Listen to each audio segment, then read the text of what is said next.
And today I'm going to tell you what is the best camera for YouTube in 2020 and also in 2021, and we start right now.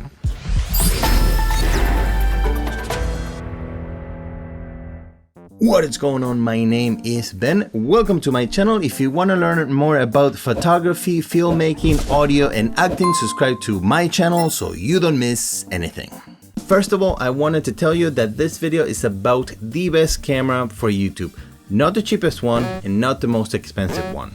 That said, in my opinion, the best camera for YouTube in 2020, and I am pretty sure it's still gonna be the best camera in 2021, is the Canon EOS C200B. Yes! So now, let me explain you why. Before we start, let me clarify that Canon makes two versions of this camera. The C200, which currently costs $5,499, and the C200B, which currently costs $3,999. The difference is that the C200B is the body-only version, while the C200 includes a touchscreen, a built-in EVF, a top handle, and a camera grip.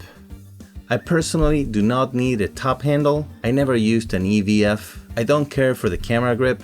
And I already have an Atomos Ninja Inferno I can use as my camera screen. And also, if I ever need to, I can use my Atomos Ninja Inferno to record 1080p externally at 10-bit. Essentially, after watching most, if not all, of the C200 videos on YouTube, I decided that the C200B was the best camera in the market in 2020 and probably also in 2021 for under $4,000.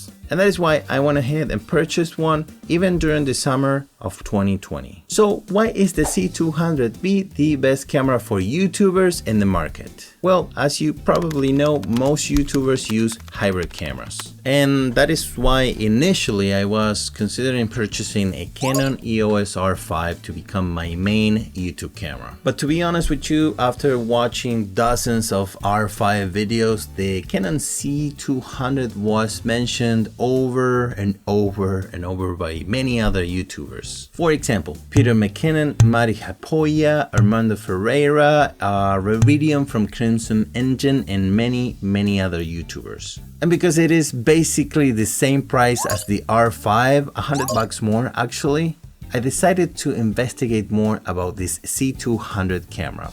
So here's what I learned. First, how does the C200B compares to the R5? You do not have to deal with the 29 minutes 59 seconds recording time limit. The BP-A30 battery lasts you about 3 hours compared to the LPE6NH battery used on the R5, which lasts you about 2 hours. With the C200 and the C200B, you get internal ND filters. If you are shooting outdoors on the right day, you know that the ND filters are really a lifesaver. 2 XLR inputs on the camera body.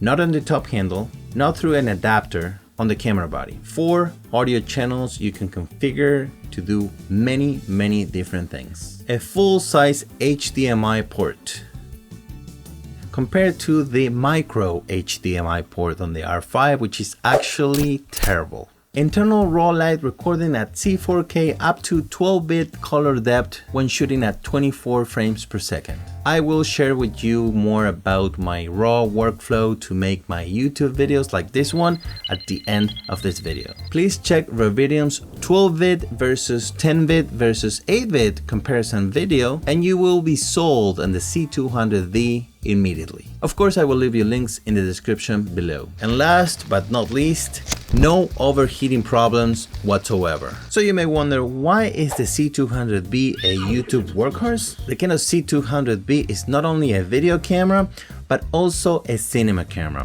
And because it is not a hybrid camera, all the features that comes with are made for making videos and movies. On top of the features I mentioned before when I was comparing the R5 with the C200B, these are my other favorite features that I think are worth mentioning. On the body of the camera, you have 11 assignable buttons you can customize to whatever function you need. You also get an Ethernet port, so you don't have to rely on your Wi-Fi connection for connectivity purposes all the time. Remember, it's always safer to have a wired connected to your camera other than a wireless connection, because you have to deal with interference and you may lose your Wi-Fi connection, and that could be a problem. One of my very favorite features of the C200 and the C200V is a feature called Browser Remote, which works really well, and it is amazing to control your camera when you're shooting a YouTube video from your phone or your iPad or a laptop, for example.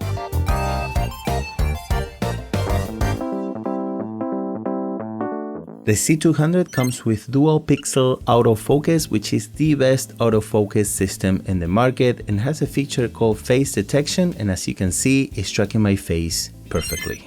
Another very cool thing about the C200 and the C200V is that this camera has the same sensor as the C700, which is a $33,000 camera. The C200 has been handicapped, crippled down through firmware because of who this camera is marketed to, but it is the same C700 sensor recording at 4K instead of 5.9K. And that is why the 4K image on this camera is really crisp and it really looks great. My understanding is that the sensor in the C200 is actually capturing a 5.9K image, and then it'll scale down that image into a very crisp, high quality 4K file. Okay, so now I'm gonna tell you what's my raw light workflow. I basically use the 12-bit raw workflow recommended by Ravedium from Crimson Engine. What I do is I grade my footage in DaVinci Resolve while the files are still inside the CFast card or SolidPod, and then I convert the files in DaVinci Resolve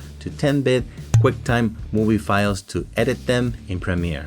Then I delete all the raw light files inside the CFast card by reformatting the card with the C200 initialized media. And then I reuse the card when I shoot again. I never store the raw light files on my computer. I do highly recommend you to watch Ravedium's video, and I will be leaving you a link in the description below. Okay, so how do I grade my raw files for my YouTube videos like this one? Basically, all I do is just I put my CFast card on my computer, I open those files in DaVinci Resolve, I create a new timeline from those clips, and then I simply right click on each one of those clips and I apply one of the Ravedium's LUTs called Ether. And that's it. This is the look that you get when you use Ether, and sometimes I play with the gain, sometimes I play with the shift, but most of the times I just throw that LUT on my footage and you get this look. So if you are interested on the LUTs I use, just go to Ravedium's channel. The name is Crimson Engine. I will leave you links on the description below. And last but not least, how do I deal with the giant raw light files? When I want to record RAW with the Canon C200, mainly I use a device called SolidPod that allows you to use a 1TB mSATA SSD drive with a dummy CFast card. Essentially, 1 TB gives you 133 minutes of raw light recording with the C200. So if you want to learn more details on how to use a SolidPod, go ahead and check both of Scott Dumas' videos about the SolidPod and the SolidPod Lite, and also both of Armando Ferreira's SolidPod videos linked in the description below. Hey, thanks so much for watching. If you have any questions or comments, or if you want to let me know about your workflow with the C200, please let me know in the comments section below, and remember to subscribe, and if you like this video, give it a like, otherwise click on the unlike button twice. Till next time, see ya. One,